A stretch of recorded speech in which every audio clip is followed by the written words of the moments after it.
So we're still working into these quads in this VMO, Vastus Medialis Oblique, and we're going to look at VMO squats. They're also known as cyclist squats, and they're a great way for getting right deep down into knee flexion and build strength right in that bottom part of the end range. So for a lot of people, when you do a squat, a bilateral squat, you're standing on 2 feet, you'll tend to get to a certain depth and then you'll run out of range, and it's usually caused by the ankles being the limiting factor here.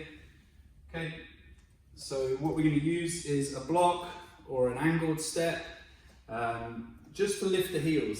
Okay, so it could be a book.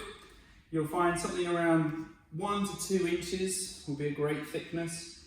We step the heels onto it, and our feet are going to be about hip width. So that's different. That's why it's called a cyclist squat. It more mirrors the pedal width with your feet, your legs.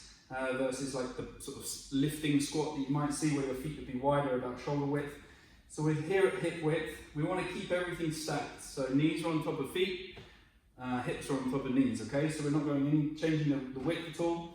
We want to stay nice and upright through our spine, butts engaged.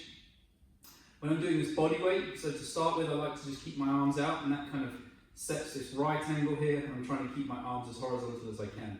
Drop your hips back and down, coming into a nice deep squat, and then power up and out, squeezing your glutes in at the top of the movement. So try not to lean forwards through the squat, and try and get as much coverage here at the bottom as you can. So by that I mean this gap between my calf and my hamstrings is as closed as possible. You'll find if you're not used to squatting this deep, it really creates a lot of burn through the quads. Pushing out from such a lower position, but that's great because we're now strengthening a whole new range of movement that you didn't have access to before. So we're working through body weight. Goal would be 20 to 25 reps. Once you're comfortable with that, you could start to increase it with some weight. So if you had a single dumbbell or a small kettlebell or something, you could hold it up here in a front rack position and perform the same movement. So I'll mirror my heels being off the floor, descend down and up. We'll just have a look at that face on, just so we can see what's happening with the knees. So a couple of things with the knees, we want to keep them over the feet.